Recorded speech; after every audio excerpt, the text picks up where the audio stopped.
What's up, everybody? Welcome back to my channel. It's your girl, Sister Girl on Films. And y'all, I finally had the opportunity to go check out Creed 3. And let me tell you something. Michael Bakari Jordan. I say Michael Bakari Jordan. You did that. You did that. Time to hang out with my sister girl. Hey, sister girl on films. Hey, sister girl on films. Hey. Creed 3 has Michael B. Jordan reprising his role as Adonis Creed. Tessa Thompson back as his wife Bianca. Wood Harris reprising his role as Duke. We have Felicia Rashad back as Marianne Creed. And we have Jonathan Majors killing it, okay?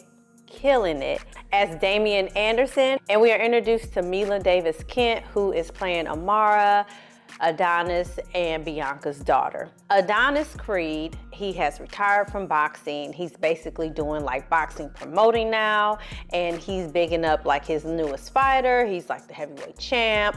Everything is all going great. And then we have our boy Damian that comes back after spending some time in jail, and he has a little bit of beef with Adonis because of some things that happened in their childhood. And so before Damian went into jail, he was a Golden Gloves champ. He was on his way to making it big. And then some shit happens and he goes to jail. And as life tends to do, Adonis and Damian go separate ways in life. And when they come back, Adonis is living the life Damian always wanted. And Damian feels like Adonis needs to do what he needs to do to make things right. That's all I'm gonna tell y'all, because I ain't giving y'all no spoilers. Let me start with what I didn't like about Creed 3. The script is pretty basic. You know, I feel like these sports dramas are pretty much the same across the board. So it was a very predictable film. Left a lot to be desired in terms of storyline, in terms of like conflicts and things like that. That was something, I'm not saying it was a bad thing, but I'm saying it was something that maybe they could have tweaked a little bit in terms of maybe adding a little bit of to the story. Just a little So that was one thing that I had an issue with. And then the other thing, I know this is Michael B. Jordan's directorial debut, and overall he did a great job. In a little bit I'll talk about, as much as I can without giving a spoiler, what I liked about him as the director. But I don't know if this gripe is more about direction or about the cinematography. I'm gonna say cinematography. So, so there were a lot of like close-up shots. And with the close-up shots, the background would be kind of like that vignette filter where it's like all kind of blurry and stuff, which is fine, but sometimes it was kind of distracting for me. And this film was shot in IMAX, but I didn't watch it in IMAX. And so maybe if I had watched it in IMAX, it would have looked a little bit better in terms of the cinematography. But just watching it on standard screen, I don't know, it didn't translate well to me. So that was the only thing in terms of visually that I had an issue with, just the close-ups and then the things in the background. And I get it, our focus should be on the people in front of us, but it was distracting sometimes because I feel like if it didn't have like that blurry effect in the background, there were some beautiful skyline shots that we could have got. We could have seen more of the reaction of maybe some of the extras and things like that. I don't know, it was just kind of weird. And it might just be a personal taste thing and not necessarily anything that takes away from the film, because it didn't. But it was just something that kind of stuck out to me. And then y'all gonna be mad at me, honey. Okay, whatever. So Michael B. Jordan as an actor, I'm gonna go ahead and say it. It's not that I think he's a bad actor, but when you're acting alongside Tessa Thompson and Jonathan Majors and Felicia Rashad, Wood Harris, you gotta kind of step it up a little bit. And there were a couple of scenes where Michael B. Jordan's performance, I was just like, ugh, I just need a little bit more from you, bruh. Like, you're giving me Killmonger. Like, you're giving me Michael B. Jordan being Michael B. Jordan. And I need to see Adonis Creed, y'all, if that makes sense. Like, again, I'm not saying that Michael B. Jordan is not a good actor, but I'm not saying he's a great actor. He's kind of like the black Matthew McConaughey for me. Matthew McConaughey is very much like one note, you're gonna get Matthew McConaughey the same just across the board. That's what Michael B. Jordan kind of reminds me of in his acting. He's just the same dude in every movie. So again, that wasn't anything that like I hated about it, but it was just something that stuck out to me as something that I was like, that could have been a little bit better. But those are the only things that I felt like I had a little bit of an issue with.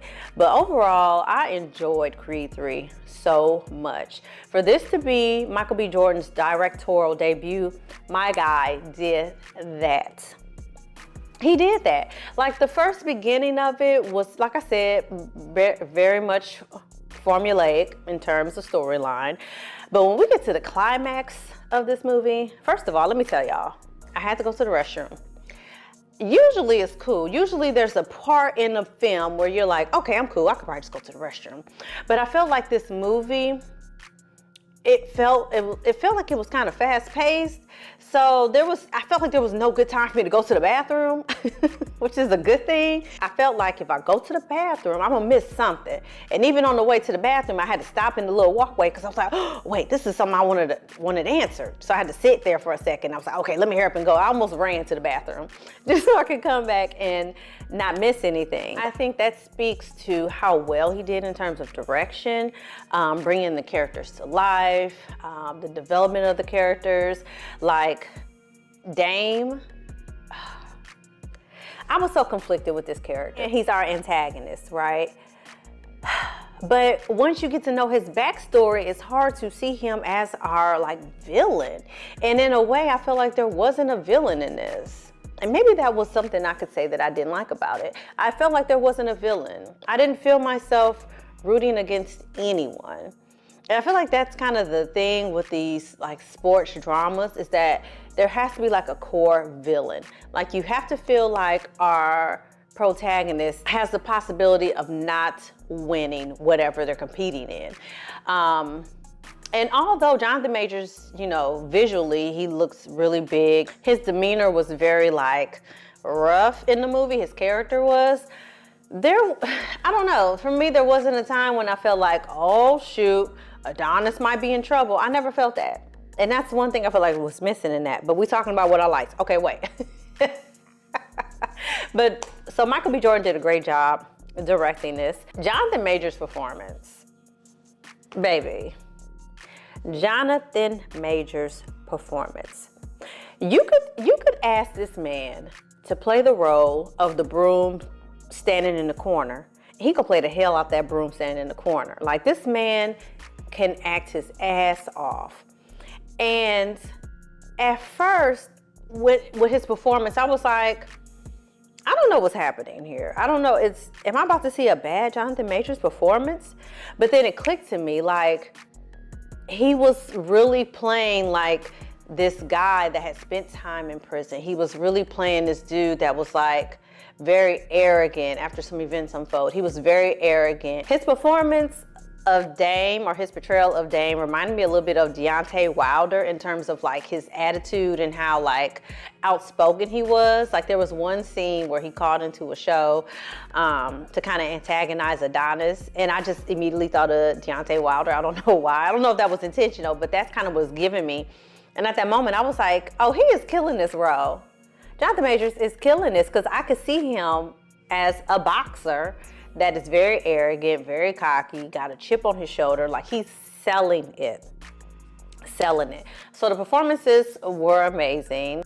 My favorite part, and I'm sure everybody is probably already talking about this, is the final climactic match between Creed and Dame, Adonis and Dame.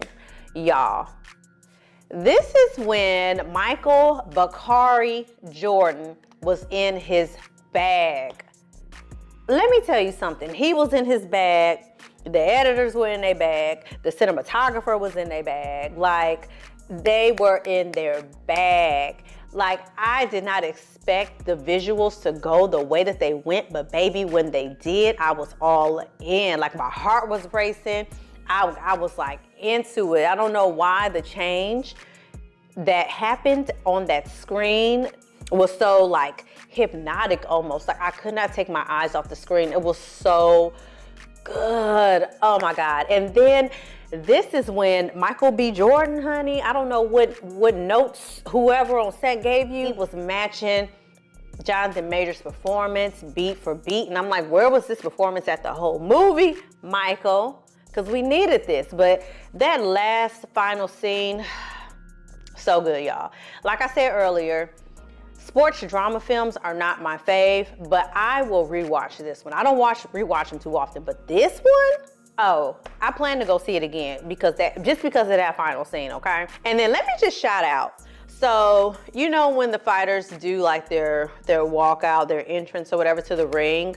First of all, my guy, I forget his name, but he was the Mexican boxer. His intro, fire. He had like the Day of the Dead mask and it was fire. And then when Creed came out, I love that his robe, he had the African American or Black American flag on the back with the American flag. Yes, costuming. And then my guy Dame had the Juneteenth colors on his shorts. Oh, blew me away. It was so good, y'all. Like, I cannot tell y'all enough. Y'all need to go check out Creed 3 if y'all have not seen it. The little girl that played the daughter, she's hearing impaired. She did such a good job. I love that they learned sign language for this movie.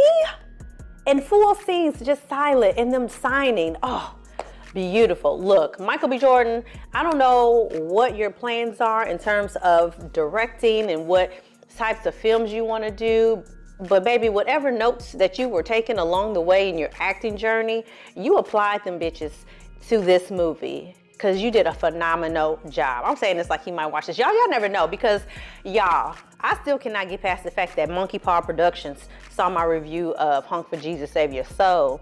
So Michael Bakari, he might catch a glimpse of this. You just never know. So if you do, Michael, you did an amazing job. So y'all let me know in the comments below if you checked out Creed 3. If you liked it, if you didn't, what were your favorite parts? What didn't you like about it? Y'all, let me know. Let's get the conversation going in the comments below. And as always, y'all, like this video, share this video, subscribe to my channel, and I'm gonna see y'all next time for something else.